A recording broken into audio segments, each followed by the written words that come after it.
morning students, welcome back to BBBN online classes. So in our English class we were discussing about active and passive voice. So active और passive, active यानी जब हम direct किसी बात को किसी को कहते हैं, जैसे मेरे सामने कोई इंसान खड़ा है, मैं उससे बात कर रही हूँ तो डायरेक्ट वे में बात होती है। और पैसिव का मतलब होता है जब मेरे द्वारा कही गई बात जो है वो सामने वाला यानी सुनने वाला जो पर्सन है, सेकंड पर्सन, वो किसी और को कहता है, ठीक है, तो वो पैसिव यानी मेरी एब्सेंस में कही गई बात।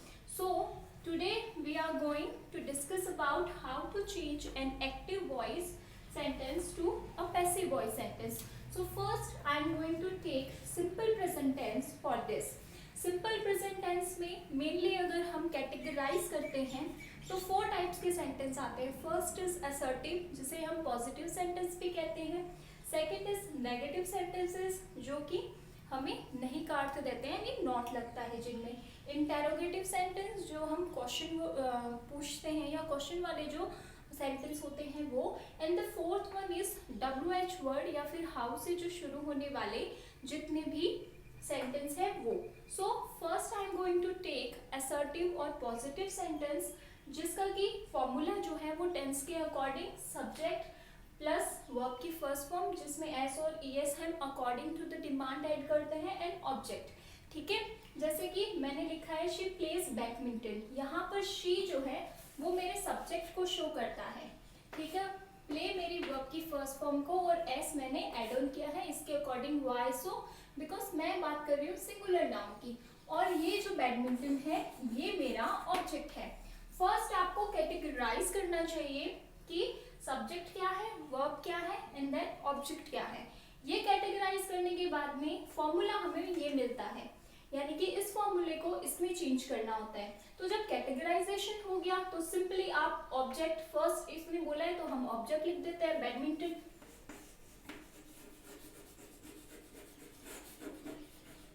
Then according to my rule is MR, तीनों में से मुझे एक का यूज करना है.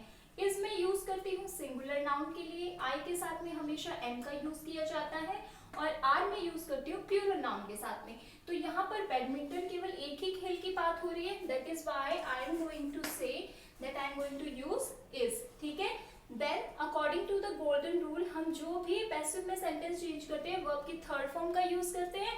तो यहाँ पर प्ले की जो थर्ड फॉर्म है that is going to be played. ठीक है, तो मैंने थर्ड फॉर्म लिख दिया. उसके बाद में सीधा by according to the rule और फिर सब्जेक्ट. ठीक है, सब्जेक्ट मेरा है शी. लेकिन जब पैसिव में हम लोग चेंज करते हैं तो प्रीवियस क्लास में हमने डिस्कस भी किया था कि शी का according to the pronoun rule her जो है वो काउंट होता है या फिर वो एड ऑन होता है. तो इस तरीके से मेरा ये सेंटेंस पैसिव में जाके बनेगा बैडमिंटन इज प्लेड बाय हर. ठीक है, तो ये इस तरीके से अकॉर्डिंग टू द रूल मैंने सारी चीजें प्लेस की है. Second one is negative sentence. ठीक है, नेगेटिव में सिंपल प्रेजेंट टेंस जो है उसका रूल कहता है सब्जेक्ट प्लस डू या डस. डू हमेशा आई के साथ में, यू के साथ में, वी के साथ में और दे के साथ में यूज किया जाता है. और डस जो है बाकी जितने भी है ही, शी, इट के साथ में यूज किया जाता है. फिर नॉट वर्ब की first form and object. For an example I have written an example a sentence, see I do not like films. तो आई जो है वो मेरा रिप्रेजेंट करता है सब्जेक्ट को. डू नॉट ये रहा मेरा. ठीक है, दोनों में से एक चीज का यूज करना है तो आई के साथ में डू का यूज होता है. फिर उसके बाद में नॉट मैंने लगाया यहाँ पर. उसके बाद में लाइक मेरी वर्ब की फर्स्ट फॉर्म और ये मेरा ऑब्जेक्ट. डन.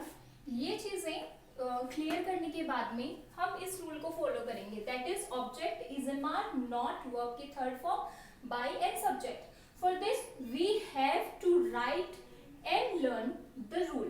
ठीक है, according to the rule हमें अगर रूल याद है तो सिंपली प्लेस करना है. तो यहाँ पर फिल्म्स जो है वो मेरा ऑब्जेक्टिव है तो मैं इसको सबसे पहले फिल्म्स. उसके बाद में इज MR. अब फिल्म्स है तो एस लगा है, प्लूरल है तो I am going to write R. फिर नॉट, तो मैंने नॉट लिख दिया. फिर वर्ब की थर्ड फॉर्म, यहाँ पर मेरी वर्ब है लाइक, तो लाइक की थर्ड फॉर्म होती है लाइट. उसके बाद में बाय का यूज और उसके उसके बाद में सब्जेक्ट जो है वो आई है, और आई जो है वो पैसिव में आके प्रोनाउन जब हम चेंज करते हैं तो वो मी में कन्वर्ट हो जाता है। तो मेरा सेंटेंस बना films are not liked by me. ठीक है। Third one is interrogative sentence. Interrogative जो क्वेश्चन वाले हम जितने भी सेंटेंस बनाते हैं वो। So first we are going to write with helping verb, starting with helping verb, then subject, verb की first form and object. I have written here an example. ये मेरी हेल्पिंग वर्ब हो गई क्योंकि मैं इससे स्टार्ट कर रही हूँ। यू मेरा सब्जेक्ट, प्ले वर्ब की फर्स्ट फॉर्म, और ये मेरा ऑब्जेक्ट। ये मैंने सेट कर लिया। सेट करने के बाद में मुझे सबसे पहले इन्होंने कहा है आप इज़एमआर का यूज करिए। इज़एमआर का यूज हम कर लेते हैं, बट सबसे पहले क्या चाहिए? ऑब्जेक्ट। तो आप पहले ऑब्जेक्ट लिख के देखिए, टेनिस। ठीक है, टेनिस आपने लिखा। अब टेनिस क्या है, सिंगुलर है या प्लूरल है? तो ऑब्वियसली सिंगुलर है, बिकॉज हम केवल एक गेम की बात कर रहे हैं।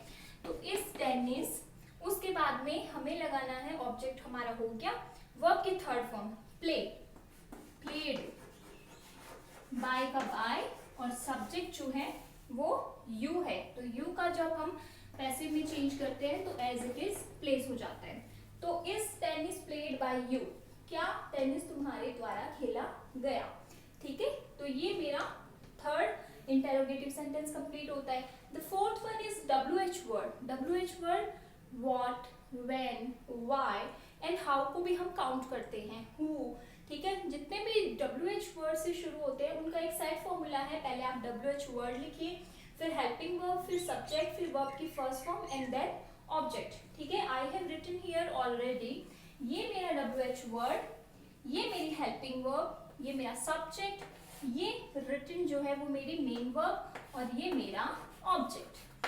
डिफाइन करने की जब आप श्योर हो जाते हैं तो फिर आप सबसे पहले WH वर्ड लिखिए।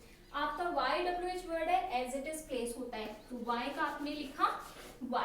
ठीक है, उसके बाद में मुझे लगाना है इज़एमआर। अब इज़एमआर में लगाऊंगी अपने ऑब्जेक्ट के अकॉर्डिंग। योर बाइक, तुम्हारी बाइक है तो ऑब्वियसली एक ही है तो इज आएगा।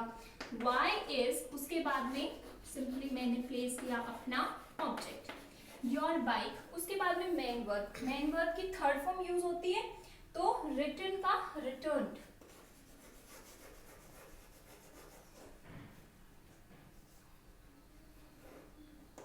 रिटर्न, उसके बाद में बाय, और उसके बाद में ही है तो ही का आप कन्वर्ट करते टाइम पे हो जाएगा हिम। सिंपल। सो अगर हम ये चारों रूल जो है 1 2 3 4 लर्न कर लेते हैं तो it is going to be simple for us to change an active sentence to passive sentence. I will recommend you कि आप भी मेरी तरीके से, जिस तरीके से मैंने बनाई है, आप भी उसी तरीके से अपनी कॉपी के अंदर ये पूरा लिख लीजिए। यहाँ पर अकॉर्डिंग टू दिस पहले एक्टिव एंड फिर पैसिव। ठीक है, इधर आप एक्टिव लिख लीजिएगा, इधर पैसिव, एंड देन फिर आप ये पूरी टेबल बना सकते हैं। It is going to be easy for you to read and learn. Thank you so much.